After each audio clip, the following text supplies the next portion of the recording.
महाराष्ट्रामध्ये एक गोष्ट सातत्यानं व्हायरल होत आहे, ती म्हणजे अजितदादा पवार पुन्हा एकदा जिवंत येणार. म्हणजेच खरंच अजितदादा पवार अजून जिवंत आहे का, दादा परत येणार का, अशा सगळ्या गोष्टींना प्रश्नचिन्ह करून सोशल मीडियावर प्रचंड व्हायरल केलं जात आहे. मध्यंतरी रोहित पवारांनी पत्रकार परिषद सुद्धा घेतले, त्यामध्ये सुद्धा दावे आणि प्रतिदावे करण्यात आले. पण एक प्रश्न सातत्यानं सर्वसामान्य जनतेला, खेड्यागावातल्या माणसाला पडलेला आहे, तो म्हणजेच दादा परत येणार का. सगळ्या गोष्टींचा जर आपण विचार केला तर एक गोष्ट सातत्यानं समोर येते, आमदार अमोल मिटकरी यांचं वक्तव्य.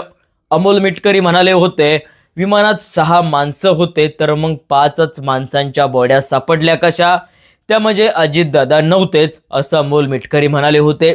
तिथून पहिली शंका महाराष्ट्राला गेली. आणि दुसरं सर्वात मोठं कारण म्हणजे राजेश टोपे यांचा कॉल. मला 7:30 वाजेला माहिती मिळाली, मात्र घटना झाली होती 8:30च्या नंतर. मग या सगळ्या गोष्टींचा विचार केला, अभ्यास केला तर सर्वसामान्य माणसाला खरंच वाटायला लागतं, त्या विमानामध्ये अजित पवार नव्हतेच. सगळ्या गोष्टींचा अभ्यास जरी झाला असला तरी अजित पवारांबद्दल अजूनही महाराष्ट्राच्या जनतेला एक गोष्ट वाटते. ज्याप्रमाणे रजनीकांत एका सिनेमामध्ये त्याच्या मृत्यू झाल्यानंतर कमबॅक आणि धडाकेबाद एंट्री करतो, तशीच एंट्री महाराष्ट्राच्या राजकारणामध्ये अजितदादा पवारांची होणार.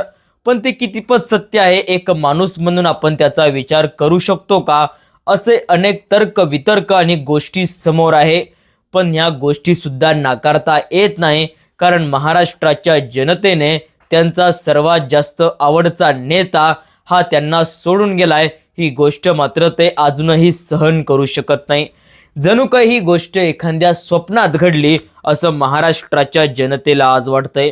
पण महाराष्ट्राच्या राजकारणामध्ये जसे अजित पवार आपल्याला सोडून गेले हे आपण मान्य करू, तशाच खूप मोठ्या हालचाली झाल्या. अजित पवारांच्या निधनानंतर अवघे 2 ते 3 दिवस होत नाही तर सुनेत्रा पवारांनी उपमुख्यमंत्री पदाची शपथ घेतली आणि इथं प्रश्नचिन्ह महाराष्ट्राच्या जनतेला पडलं. स्वतःचा नवरा गेला तरी सुनेत्रा पवारांनी उपमुख्यमंत्री पदाची शपथ घेतली कशी, असे प्रश्न समोर येत गेले. मग खरंच अजित पवार गेलेच का. तर दुसरी सर्वात मोठी गोष्ट म्हणजेच ती व्हायरल झाली होती की अजितदादा पवार शरद पवारांच्या दिल्लीतल्या घरामध्ये राहत आहे. न्यूजमध्ये ही गोष्ट सुद्धा प्रचंड व्हायरल झाली होती.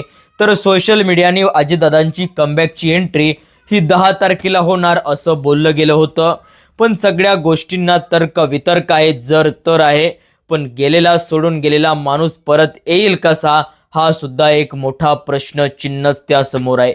मित्रांनो, अजितदादा पवार एक असं नाव होतं ज्या नावाची ताकद होती, दहशत होती. अजितदादा पवार स्वतःला कामाचा माणूस म्हणायचे. अगदी सकाळपासून 6 वाजेपासून तर ते उठायचे, जर संध्याकाळी 9-10-11 पर्यंत काम करायचे.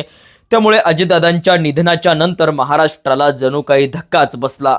आजही महाराष्ट्राची जनता ही गोष्ट विसरू शकत नाही की अजित पवार आपल्यातून निघून गेले. पण झालेली गोष्ट सहन करावी लागते, विसरावी लागते.